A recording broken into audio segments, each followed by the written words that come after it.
is the Property Talk brought to you by Royal Mabati. Royal Mabati do not only give you quality iron sheets, but they actually also deliver the iron sheets right to your location site, right here at our makeshift studio at the Nina Interiors, where, remember, we make sense of the real estate industry. It's good to have you on the site. Thank you, Edwin.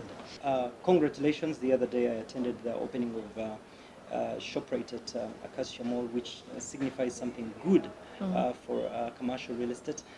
Nairobi has a phenomenal real estate master plan. And as far as physical planning is concerned and the merging of the ideology of smart cities is concerned. Kigali, I was having a chat with Dr. Muthoni, their Minister of Housing. He was telling me we are almost done with Vision 2020. Actually, we are now beginning to implement stuff that's supposed to be in Vision 2025. Uganda, Kampala. Some of us still imagine whether there exists a master plan for Kampala. What's your general comment in as far as the physical planning of the city is concerned? What do you think is not being done right, and how can it be corrected? And what do you think about that whole analogy of could there be another capital city in offing in the next coming years? I choose to look at things from the positive side. Yeah. And I would like to commend KCCA for everything that they're doing alongside UNRWA and government.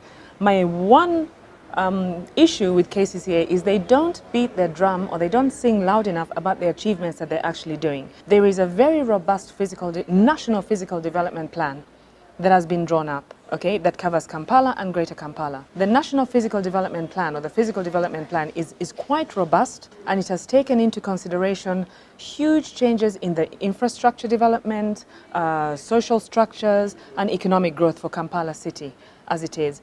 The Kampala flyover project is one of these things that is happening, okay? So they're taking care of the infrastructure, they're taking care of the traffic congestion, they're trying to create economic growth. If you've seen Usafi Market and all the other markets that are being developed, these are all part of the National Development Plan. But KCCA are very shy about singing about what they're doing, and government, local government as well. But there's a lot of work that is taking place. There's 2 new planned satellite towns. There's one in Mpata, in Mukono. There's another one that's coming up on the Sisa, in the Sisa area off Entebbe Road. Okay? Then there's the urban corridor between the 2 of them that is going to develop as a result of this. So Kampala right now, population is probably 1.5 million people. Greater Kampala, which is going to be a reality soon, is 4.5 million. Right now, 4.5 million people are coming into work into Kampala every single day.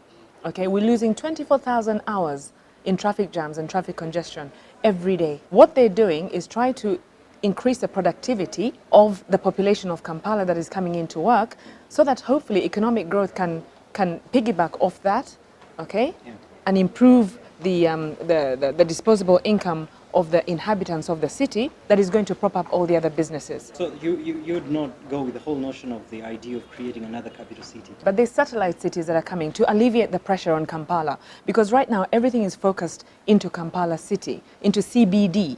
But what they're trying to do is to decentralize that by creating satellite cities. And those 2 cities as a start are going to help alleviate the traffic congestion, the infrastructure that is being weighed down heavily upon by building the flyovers and the roads and things like that. They're decentralizing that, okay, out of CBD. And that way, Greater Kampala as a whole will grow. Yeah. You see what I mean? Yeah.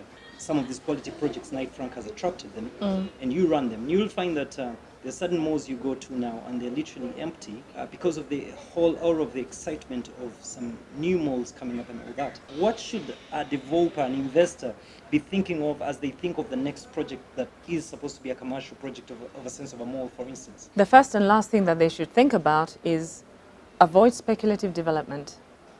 Get your feasibility from the very get-go. By the time you come to completion, you have de-risked your project by at least 70% or 80%. You know that you've got a full mall by the time you come to completion, okay? And you have a catchment area that is going to support the businesses within that mall. We are static and stagnant in as far as moving forward real estate-wise is concerned, yet you and I know that there's developments left and right. Is it that the population keeps outgrowing the developments, or is it that the real estate growth is not at the pace it should be growing? It's a bit of both, Edwin, but I think what is happening is there is a gap analysis that needs to be done, and we are not addressing demand where it should be. What you're talking about would fall in the affordable housing, low-cost housing sector, and that niche of the population is not being satisfied. If anything, the demand is increasing. The demand-supply gap is actually increasing. Yeah. There's more demand coming onto the market. Our population is growing at 3.9% per annum. We're having growth of slums, of slum dwellings increasing.